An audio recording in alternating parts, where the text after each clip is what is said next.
Welcome back friends. आज की जो वीडियो है वो टॉपिक है, बहुत ही इम्पोर्टेंट टॉपिक है, ब्लड ड्रॉ ऑर्डर। ये टॉपिक फिलबॉटमी के लिहाज से ज़्यादा इम्पोर्टेंट है और इसके अलावा भी अक्सर एग्ज़ाम्स में भी ये क्वेश्चन आ जाता है।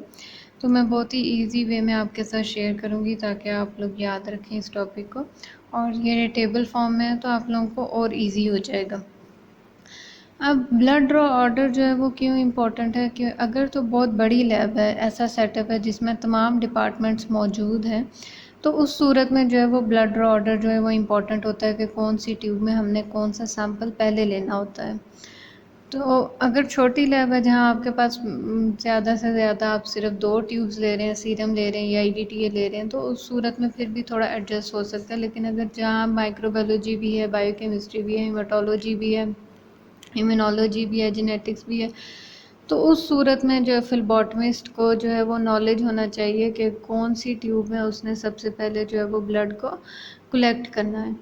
तो वीडियो स्टार्ट करते हैं। अब सबसे ऊपर जो है वो कॉलम्स देखें, इसमें है ट्यूब, कलर यानी कि बॉटल का कलर या बॉटल की कैप का कलर, और नेम, उस ट्यूब का नाम क्या होगा, एडिटिव्स, उस ट्यूब में कौन से एंटीकोगुलेंट्स या केमिकल डले होंगे, और टेस्ट यूज्ड फॉर, और वो ट्यूब जो है वो कौन से टेस्ट के लिए यूज़ होगी। तो ब्लड ड्रॉ ऑर्डर में आपको ये तमाम चीज़ें जो हैं वो पता होनी चाहिए। अब ब्लड ड्रॉ ऑर्डर में जो सबसे पहले हमने सैंपल लेना होता है वो हमने लेना होता है ब्लड कल्चर के लिए। ब्लड कल्चर बॉटल जो होती है वो उसका नाम जो होता है कल्चर बॉटल होता है। थोड़ी बड़ी बॉटल होती है, आम जो ईडीटीए या जो प्लेन ट्यूब्स होती हैं उनसे बड़ी होती है। उसके अंदर जो एडिटिव डला होता है, केमिकल डला होता है, वो होता है सोडियम पोलीनेथोल सल्फोनेट एंटीकोगुलेंट डला होता है, और इसके अलावा ग्रोथ मीडिया डला होता है फॉर माइक्रो ऑर्गेनिज्म, के माइक्रो ऑर्गेनिज्म उस मीडिया में उसके अंदर ग्रो कर सकें। अब जो ब्लड लिया जाता है वो हम ब्लड कल्चर के लिए वो 2 बॉटल्स में लिया जाता है। अब इन 2 बॉटल्स में भी हमें सबसे पहले जो है वो किस बॉटल में ब्लड लेना होता है, एयरोबिक ऑर्गेनिजम्स, यानी कि वो बॉटल जिसके अंदर एयरोबिक ऑर्गेनिजम्स की ग्रोथ रखनी होती है या वो सस्पेक्टेड होते हैं एयरोबिक ऑर्गेनिज्म। तो 2 बॉटल्स होती हैं। एक बॉटल जो होती है वो एयरोबिक ऑर्गेनिजम्स के लिए होती है और एक बॉटल जो होती है वो एनारोबिक ऑर्गेनिजम्स के लिए होती है। एयरोबिक आपको पता है वो ऑर्गेनिजम्स जिनको ऑक्सीजन चाहिए होती है, और एनारोबिक वो ऑर्गेनिजम्स माइक्रो ऑर्गेनिज्म जो ऑक्सीजन के बगैर भी ग्रो कर सकते हैं। तो ब्लड कलेक्शन में सबसे पहले अगर आपके पास माइक्रोबायोलॉजी डिपार्टमेंट भी है या जस्ट फॉर नॉलेज अगर आपको एग्ज़ाम्स के लिए भी ये क्वेश्चन है, तो सबसे पहले जो है वो हमने ब्लड कल्चर के लिए बॉटल कलेक्ट करनी होती है।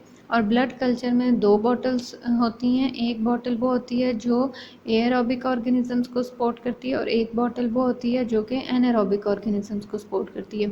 तो उसमें भी फिर हमें ब्लड जो है वो सबसे पहले उस बॉटल में डालना होता है जो एयरोबिक ऑर्गेनिजम्स के लिए, उसके बाद जो है हम दूसरी बॉटल में डालेंगे जो कि एनारोबिक ऑर्गेनिजम्स के लिए।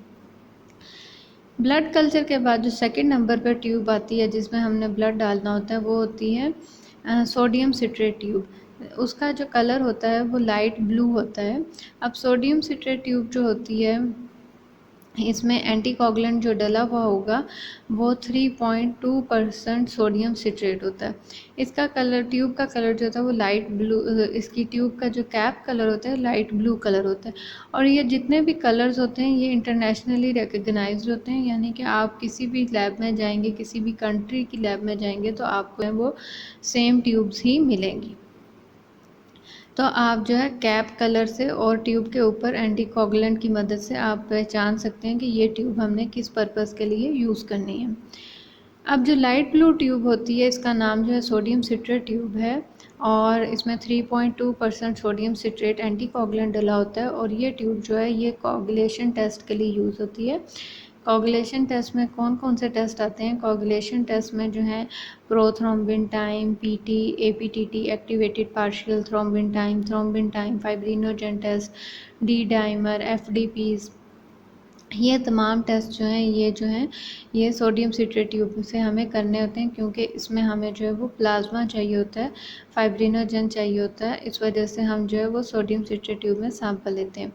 तो नेक्स्ट ट्यूब जो होती है वो होगी light blue sodium citrate tube. उसके बाद जो सैंपल हमें डालना होता है वो थर्ड जो है वो रेड ट्यूब में डालना होता है। जो रेड कैप ट्यूब होती है इसका जो नेम है उसे हम या तो रेड ट्यूब बोलते हैं या प्लेन ट्यूब बोलते हैं।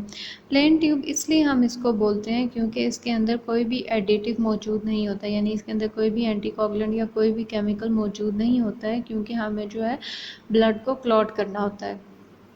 अब ये ट्यूब जो है ये किन टेस्ट के लिए यूज़ होती है? ये इम्यूनोलॉजी टेस्ट, सीरोलॉजिकल और इम्यूनोलॉजी और सीरोलॉजिकल एग्जामिनेशंस के लिए यूज़ होती है, यानी कि hepatitis B, hepatitis C, HIV। इसके अलावा CRP, RA factor, biochemistry examinations के लिए भी जो है वो रेड ट्यूब यूज़ होती है। इसके बाद जो ट्यूब आती है वो गोल्ड ट्यूब है। रेड और गोल्ड ट्यूब का ऑलमोस्ट सेम पर्पज़ है, ये भी जो है, लेकिन डिफरेंस क्या होगा, इसके अंदर जेल मौजूद होगी। इस रेड इसका हम बोलते हैं सीरम सेपरेटिंग ट्यूब, इस वजह से इसका गोल्डन येलो गोल्ड कलर होता है। एग्जैक्ट गोल्ड नहीं होता, येलो गोल्ड कलर होता है। तो इसको हम इसलिए सीरम सेपरेटिंग ट्यूब बोलते हैं क्योंकि इसके अंदर जो है सीरम सेपरेटिंग जेल और क्लॉट एक्टिवेटर मौजूद होता है। तो जब हम ब्लड इस ट्यूब के अंदर लेंगे, आप इस ट्यूब को अगर देखें तो इसके बॉटम पे बिल्कुल जेल मौजूद होगी, लेकिन जब हम ब्लड जैसे ही क्लॉट होगा और जब हम सेंट्रीफ्यूज करेंगे तो वो जेल जो है वो सेंटर में आ जाएगी, तो ब्लड सेल्स जो है वो नीचे जेल के नीचे चले जाएंगे और सीरम जो है वो जेल के ऊपर आ जाएगा। ये ट्यूब जो है ये तमाम बायोकेमिस्ट्री टेस्ट के लिए भी यूज़ होती है। इसके अलावा हम इस ट्यूब को इम्यूनोलॉजी और सीरोलॉजिकल टेस्ट के लिए भी यूज़ कर सकते हैं, क्योंकि हमें सीरम ही इसमें भी मिलता है। नेक्स्ट ट्यूब जो आती है वो है लाइट ग्रीन ट्यूब। इसके कैप का कलर जो है वो लाइट ग्रीन होता है और इसके अंदर हेपरिन, इसको हम हेपरिन ट्यूब बोलते हैं क्योंकि इसके अंदर जो एंटीकोगुलेंट मौजूद होता है, एडिटिव मौजूद होता है, वो मौजूद होता है सोडियम हेपरिन और लिथियम हेपरिन। अब सोडियम हेपरिन और लिथियम हेपरिन भी इसके अंदर जो मौजूद होगा उसकी वजह से जो है वो ब्लड क्लॉट नहीं होगा, क्योंकि वो ये जो एंटीकोगुलेंट होते हैं ये भी जो है वो क्लॉटिंग से ब्लड को बचाते हैं और इसमें हमें प्लाज्मा मिल जाता है। जो लाइट ग्रीन हेपरिन ट्यूब्स होती हैं ये मोस्टली जो है यूज़ होते हैं क्रोमोसोम टेस्टिंग के लिए। इसके अलावा HLA typing, human leucocyte antigen और एमोनिया और लैक्टेट टेस्ट के लिए जो है वो हेपरिन ट्यूब जो है वो हम यूज़ करते हैं। तो अभी तक हमने सीक्वेंस के हिसाब से देखा, सबसे पहले ब्लड कल्चर बॉटल, उसके बाद light blue sodium citrate tube, उसके बाद रेड और रेड प्लेन ट्यूब, इसके अलावा बाद गोल्ड सीरम सेपरेटिंग ट्यूब, उसके बाद लाइट ग्रीन हेपरिन ट्यूब।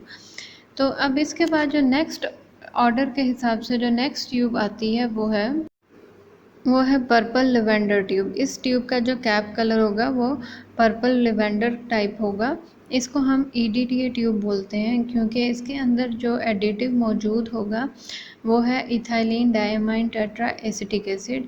ये एंटीकोगुलेंट जो है वो पर्पल ट्यूब के अंदर मौजूद होता है, ethylene diamine tetra acetic acid. ये बहुत ही इंपॉर्टेंट क्वेश्चन अक्सर आ जाता है एग्ज़ाम्स में और इंटरव्यूज़ में भी पूछ सकते हैं कि CBC या कंप्लीट ब्लड टेस्ट जब आप परफॉर्म करते हैं तो उसके लिए आप जो ट्यूब यूज़ करते हैं उसके अंदर कौन सा एंटीकोगुलेंट मौजूद होता है। तो आपको मालूम होना चाहिए कि जो CBC का टेस्ट है उसके अंदर जो ट्यूब में EDTA एंटीकोगुलेंट मौजूद होता है, ethylene diamine tetra acetic acid. क्यों? इसका पर्पस भी यही होता है कि ब्लड जो है वो क्लॉट ना हो, होल ब्लड अपनी कंडीशन में रहे, और ये एंटीकोगुलेंट हेल्प करता है कि ब्लड की मॉर्फोलॉजी जो है, blood cells specially RBCs WBCs, इनकी मॉर्फोलॉजी जो है वो प्रिजर्व रहे, उस मॉर्फोलॉजी में भी कोई डिफरेंस ना आए। तो ये टेस्ट जो है जैसे नाम से मैंने आपको बताया कि RBC तो सेल, तो ये टेस्ट जो है हेमेटोलॉजिकल एग्जामिनेशन के लिए यूज़ होता है, जैसे कि CBC हो गया, कंप्लीट ब्लड काउंट हो गया, उसके लिए जो है ये हम EDTA ट्यूब जो है वो यूज़ करते हैं। ऑर्डर के हिसाब से नेक्स्ट ट्यूब जो आती है वो है पिंक ट्यूब। पिंक ट्यूब के जो है इसको हम पिंक ट्यूब ही बोलते हैं। इसका कैप का कलर थोड़ा पिंक होता है। इसके अंदर भी जो एंटीकोगुलेंट मौजूद होगा वो ethylene diamine tetra acetic acid का एंटीकोगुलेंट मौजूद होगा। लेकिन ये ट्यूब जो है स्पेशली जो है वो ब्लड बैंक में यूज़ की जाती है क्योंकि blood typing, cross matching, direct home test for auto immune haemolytic anaemia, इसके अलावा अगर HIV वायरल लोड है उसके लिए हमें जब वेस्टर्न ब्लॉट अगर परफॉर्म करना हो तो हमें प्लाज्मा चाहिए होता है, तो उसमें जो है वो हम ये ट्यूब्स यूज़ करेंगे। तो बेसिकली जो ये पिंक ट्यूब है बेसिकली जो है ये ब्लड बैंकिंग के लिए प्रेफर की जाती है। नेक्स्ट ट्यूब जो आती है वो है ग्रे ट्यूब। ग्रे ट्यूब इसको हम ग्रे क्योंकि इसकी कैप का कलर ग्रे होता है। इसके अंदर जो है वो सोडियम फ्लोराइड मौजूद होता है। सोडियम फ्लोराइड जो है उसका मेन पर्पस क्या होता है? सोडियम फ्लोराइड एंटीकोगुलेंट जो होता है ये ग्लाइकोलाइसिस को रोक के रखता है, तो ग्लाइकोलाइसिस इनहिबिटर होता है। तो सोडियम फ्लोराइड और पोटेशियम ऑक्सलेट ये दो एंटीकोगुलेंट इसके अंदर मौजूद होते हैं। तो बेसिकली जो है ये स्पेशली ग्लूकोज और लैक्टेट टेस्टिंग के लिए यूज़ करते हैं। अगर हमने ग्लूकोज जो है टेस्ट जो है वो फ़ौरन परफॉर्म नहीं करना है, कुछ नेक्स्ट डे या कुछ इस तरह परफॉर्म करना है, तो उस सूरत में जो है वो सोडियम फ्लोराइड ट्यूब में सैंपल लेना जो है वो प्रेफर किया जाता है। इसके बाद जो लास्ट ट्यूब आ जाती है वो है येलो ट्यूब, जिसके अंदर एसिड सिट्रेट डेक्सट्रोज एडिटिव इसका नाम है। इसके अंदर एंटीकोगुलेंट कोई भी मौजूद नहीं होता है और ये जो है ये tissue typing DNA studies HIV culture के लिए यूज़ होती है। इसके बाद बस इधर तक ब्लड ड्रॉ सीक्वेंस है। इसके बाद अगर आपको कोई भी ट्यूब हो जैसे ESR के लिए आपने लेना है तो आप उसमें भी ब्लड जो है वो कलेक्ट कर सकते हैं, लेकिन जो first important blood draw order है वो यही है जो मैंने आपके साथ शेयर किया है। अब मैं एक छोटी सी मनमोनिक्स आपके साथ शेयर करती हूँ ताकि आपको जो है वो ऑर्डर जो है वो वैसे भी याद रहे। तो वो ये है कि आपने एक सेंटेंस को याद रखना है, be loving, respectful, gracious, light hearted and gentle. ये सेंटेंस अगर आप याद रखेंगे तो आपको जो है वो ब्लड ड्रॉ ऑर्डर जो है वो भी याद रहेगा।